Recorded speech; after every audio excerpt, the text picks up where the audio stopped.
Kan ek begin met 'n vraag? Ek wil vir jou vra, heel eerlik, is jy tevrede met jou lewe? Kan jy regtig sê, ek is op 'n baie goeie plek in my lewe? Is dit so dat jou verhouding met die Here reg is? Kan jy sê, dit gaan goed met my verhouding met die Here? Ek wil vra 'n ander vraag. Weet jy, wat is God se plan met jou? Wat wil hy graagste hê moet jy doen? Wat moet jy doen? Dit is vir my heel interessant, dat daar was 'n navorsingsgroep in Amerika, saam bekend as die Barna Research Group, wat spesifiek navorsing gedoen oor die kerk en oor gemeentes. Dis nou in Amerika. Hulle het so tydjie terug het hulle navorsing toe gedoen om uit te vind wat Christene dink oor die volgende vraag. En die vraag wat hulle gevra het was, wat verwag God van my? Hulle het nogal 'n interessante resultaat gekry. Daar in Amerika blijkbaar is meer as 80% van die Christene, dus nou die Christene in Amerika, het gedink God verwag van hulle om reëls na te kom. En dan het hulle spesifiek gedink God verwag van hulle om die 10 gebooie na te kom. En 'n groot persentasie het gesê God verwag dat ek die kerk moet getrou bywoon, dat ek moet Bybel lees en dat ek my geld moet gee. Maar is dit regtig wat die Here vir my verwag? Is dit wat die Here in sy woord vir my sê? Wat sê die Here? Jy sal onthou, ons het in Romeine 12 vers 1 gelees, daar het ons gehoor, gee jouself as lewende en heilige offer, wat vir God aanneemlik is. Weet jy, die nuwe lewende vertaling, ek weet nie, as jy nie daar gehad het, sê dit selfs mooier, hy sê, as jy dink dat alles wat God in sy groot barmhartigheid vir julle gedoen het, gee dan julle self aan hom, as 'n lewende en heilige offer. Begin met die woorde, nou doen ek op 'n roep op julle. Gee julle self. Dit klink vir my soos 'n opdrag van die Here. Dit klink vir my asof dit is wat God van my verwag. Dat ek nie net iets van myself moet gee nie, 'n deel van my geld moet gee, 'n deel van my tyd moet gee nie, maar dat ek myself volledig aan hom moet gee. En dan kom vers 2. Dis die wonderlike verse wat sê, moenie aan hierdie wêreld gelyk word nie, maar dat God jou denke verander of jou denke vernuwe. Is dit baie interessant en eintlik op 'n manier vreemd dat die Here begin of hierdie gedeelte begin dan met 'n negatief. Moenie aan hierdie wêreld gelyk word. Dit te loop. Ekskuus tog meer. Ek kom net hier. Ek het hierdie Bybel vir skoolkinders. Dis vir ons. Okay. God het julle baie lief. Gee julle hele lewe vir hom. Doen net wat God vra. Dan maak julle sy hart baie bly. Moenie sonde doen soos daardie mense wat hom nie ken nie. Nee, laat God julle van binne af lief maak. Laat hy julle gedagtes verander en dan sal julle presies weet wat God se hart bly maak en hoe sy plan werk. Mooi kan mens dit nie sê nie. Dit is nou gewone Afrikaans wat ons dit onmiddellik kan verstaan. So vers 2 begin ek moenie maak soos hierdie sondige wêreld nie. Is dit reg? So begin met die negatief. Met 'n lus. Ek dink daar's baie mense, ongelukkige mense wat kerk toe kom, wat dink dat Christendom beteken, ek mag nie dit nie en ek mag nie dat nie en ek moet nie dit of dat nie. Ja, wat sê is dat? Dat ek dan nie die hele storie gelees het nie. Dat nie daar kom vashou, dat hierdie gedeelte eindig nie, by die negatief nie. So amper asof die Here wil sê, ja, weet jy wat? Daar is iets beters wat ek vir jou beplan. Hier is iets meer wat ek vir jou wil gee as wat jy vandag het. En sien, hoe ek en jy elke dag lewe, is ons nie noodwendig hoe God wil hê ons moet lewe nie. Ons lees mooi na vers 2. Vers 2 sê julle moenie. Wat moet ons nie doen? Ons moenie deel raak van die verkeerde ding gedoen. So nee daarvoor, maar dan moet ek tegelijkertijd sê, ja, vir wat ek hoor, die Here vir my sê, en hy sê dit op verskillende maniere, maar hy sê dit veral vir my in sy woord. En dan sê, laat God my verander. Dan wil ek met die Here toelaat om my lewe te kom niet maak. Weet julle wat?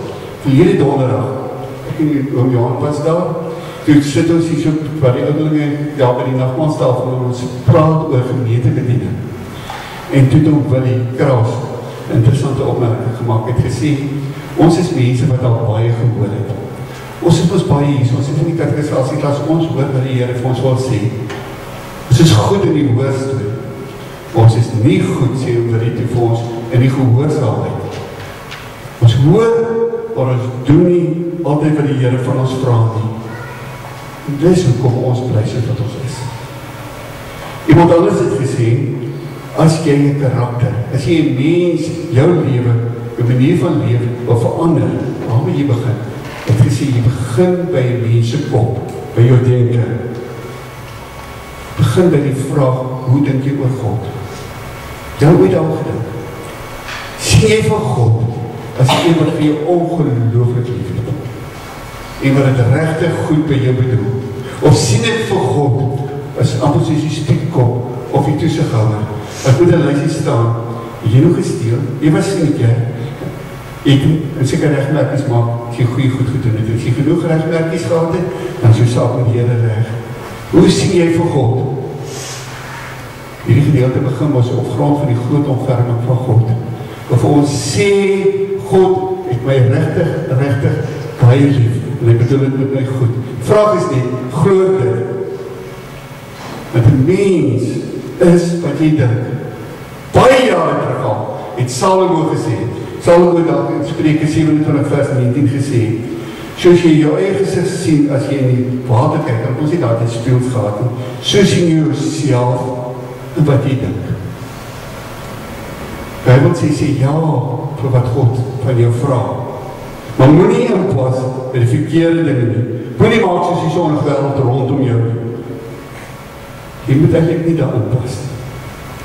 Hierdie sonnige wêreld is maar stikkend en seer. Dit is amper soos 'n puzzle. Ek pas nie in hierdie puzzle in. Nou ons weet hoe stikkend hierdie wêreld is. Ons het hierdie week gesien hoe stikkend hierdie wêreld is.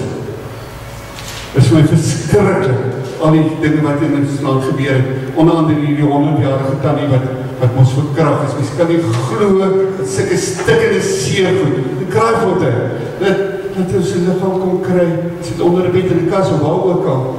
Dis dinge wat in ons wêreld gebeur, stikkende seer, stikkende goed. Of wat vir my die ergste is ek is op Facebook ook, om te hoor hoe mense praat. Ek kan nie glo hoe ons vingerwyse mense beoordeel, sonder dat ons in hulle voete skoene kan staan, sonder dat ons die hele storie ken. Dit is net eenvoudig gegaan en vir mense beskinder en geoordeel. Ons pas nie daar nie. Dit pas nie by iemand wat vir die Here regtig lief is nie.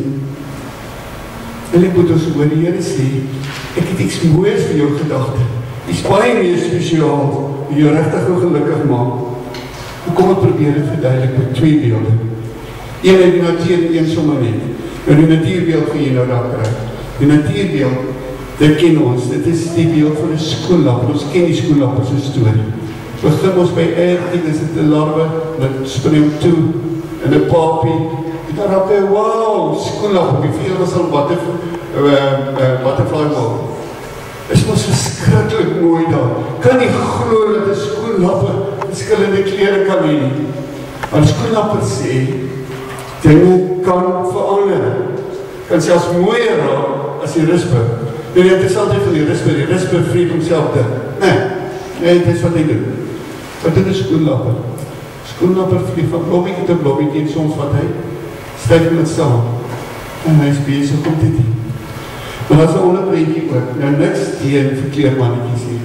Ek weet die mense vir wie verkleermannetjies baie spesiaal is. Ons tuin het ook so 'n paar, en ons pas hulle mooi op.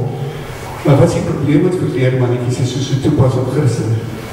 Ek maak 'n verkleermannetjie. Hy is nou hierdie keer as hy is en so op 'n ander plek is hy op 'n ander keer.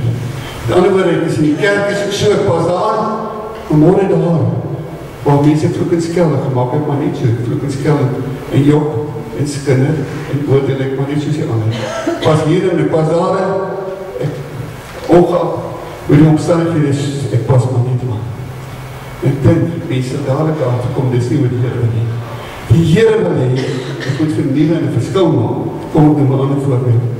Ek het gelees van 'n termostaat en 'n termometer. Hulle sê vir my, 'n termometer, hy meet maar net die temperatuur. Hy sê vir jou, dit is vandag, hoeveel, 28, 29, ek het nou nie gesien, precies wat die weer sien, en dit is die temperatuur. Hy verander nie die temperatuur nie, hy sê nie vir jou, dis wat die temperatuur is. Maar die thermometer is dit vir een verstandig. Die thermometer is mos een wat die temperatuur bepaal. En ek lees hier, Christenskrywer sê, ons moet soos 'n thermometer wees. Die verskil maak, nie sout in hierdie wêreld. Wat vir mense kom wys, maar wie daar is 'n ander manier. Die lewe het nie net nodig om stikkend en donker te wees nie. Jy het juist gekom, om dit wat stikkend en donker is te kom jou maak, sy lig daarop te laat skyn. Kom weer by die vraag, is jy tevrede, hoe doen dit geestelik met jou gaan? En het jy al ooit by die plek gekom, waar jy alles, wat jy is en het, aan die Here gegee het, as 'n lewende, met ander woorde, ek gee myself vandag vir die Here, in die kerk, en morgen daar by die skool by my werk, as ek die Here sinne, waar ek ook al beweer, heilig is net syne, het ek myself al so vir die Here gegee, gesê, alles wat ek is, dit is die Here sin. Dis mos wat vers 1 sê, vers 1 sê, gee jouself as 'n lewende heilige offer vir die Here, en dis 'n opdrag. Dit is wat godsdienst is. Ek wonder of jy al gedink, wat is 'n offer? Offer is amper soos 'n geskenk. As ek nou vir my kollega geskenk sou gee, kan het gerus doen een of ander tyd, dan het ek iets van myself vir hom gegee, nee, iets wat ek gehad het ek vir hom gegee. Nou is dit syne, ek het dit weggegee, dit behoort nie meer aan my nie, dit is syne, en wat hy daarmee gaan maak, is mos sy self nie waar nie. Nou as ek myself so vir die Here gee, dan sê ek, ek behoort nou aan die Here. En hoe ek met my werk, ek glo mos dat ek vir my lief is, en dat ek dit met my baie goed bedoel. Daar hier is net, maar daar is ouens wat dink, as ek my volledig so alles vir die Here gee, dat ek iets gaan verloor, dat ek gaan uitmis in die lewe, ek mag nie, goed is, ek dalk iets gaan mis, en dat die lekker van die lewe by my gaan voorbijgaan. Ek weet dis nie wat God sê. Ek julle moet asseblief mooi hoor. Dis 'n belofte. God sê as ek myself so gegee het as lewende heilig, of as ek hom gaan toelaat om my gedagte wêreld nie te maak, ja te sê vir die regte goed, nee te sê vir die verkeerde goed, dan sal ek ontdek wat is goed, wat is aanneemlik en wat is volmaak. Dan gaan ek weet wat is God se wil, ook vir my lewe. En dan gaan ek ontdek wie ek is aanvaarbaar vir die Here, want hy maak my van buitekant af nie. Dit is my kant. Dit is ons maar so, kom vat maar dames in my kap aan sit, dan plak ek ons maar net op, nee, van die plooie weg en seker goed, maar morgen dan is dit maar weer daar, want ek het dit weer afgewas. En dit is die Here maak my van binnekant af, wat hy vir my nie maak. Die Messias Bybel sê dit mooi, sê God bring the best out of you. So die Here bedoel dit regtig goed met my. En vir die vertaling sê, dit gee jy sin aan my lewe. Maar dit begin my ding wat in my kop, van hoe ek oor God dink. Wat hy vir my lief is. As jy kan sien, dan kan jy jou hand so in jou bos sit. Ek is die ou vir wie God lief is. En daarom moet ek hierdie ou, wie ek is, vir die Here gee. Want hy bedoel het met my goed. Hom toelaat om my lewe te verander. Sien, dit is nie ek wat self probeer, met bietjie meer kerk te kom, bietjie meer dit, bietjie meer dat. Dit is 'n punt wat ek sê, Here, U mag maar my lewe verander, ek gee alles vir U. Die probleem van kerkgangers is, ek hoor baie keer die Here praat. En ek voel maar, dit is reg so, ek moet iets doen, maar dit doen ek nie, want ek stel dit. Uitstel is die slegte gewoonte van uitstel tot môre, raak maar altyd môre, want ek kom net nooit daarby uit nie. As 'n mooi storie, dan ken jy die storie. Die storie van uitstel, ek gaan oor uitstel, van die middeljarige oomie, wie sy vrou oorlede is. Sy is skielik oorlede.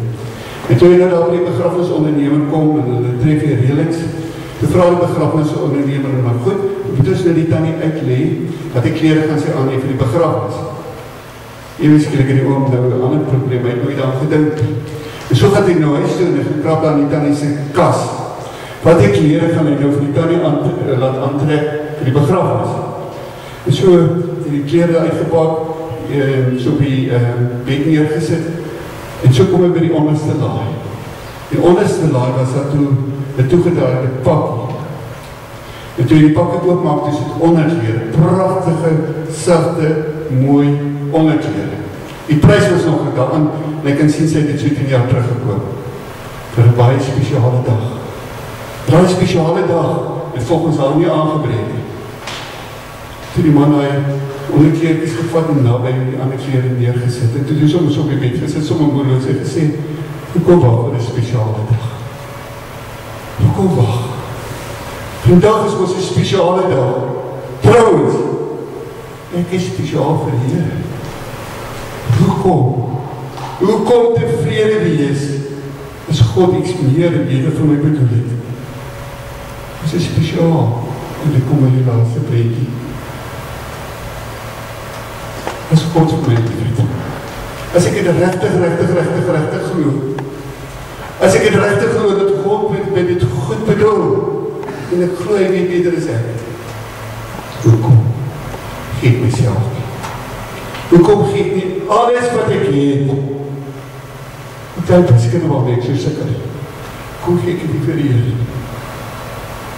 Alles. En hy is iemand vir my opgegee. Dis hoe die verse begin. Op grond van die groot ontferming van God.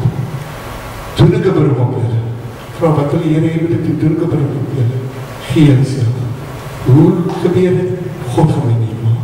As God net toelaat. Sê ja, dit wat ek die Bybel vir my sê, die Heilige Gees my sensitief maak. Sê nee vir die goed. Ek weet wat verkeerd is. God gaan my selfsmatig meer en meer soos Jesus maak. Ek is absoluut oortuig daarvan. As ek bereid is om myself vir die Here te gee, gaan my lewe anders wees. As ons as kerk mense dit gaan doen, gaan die kerk anders lyk. As ons tot mense dit gaan doen, gaan die tot anders lyk.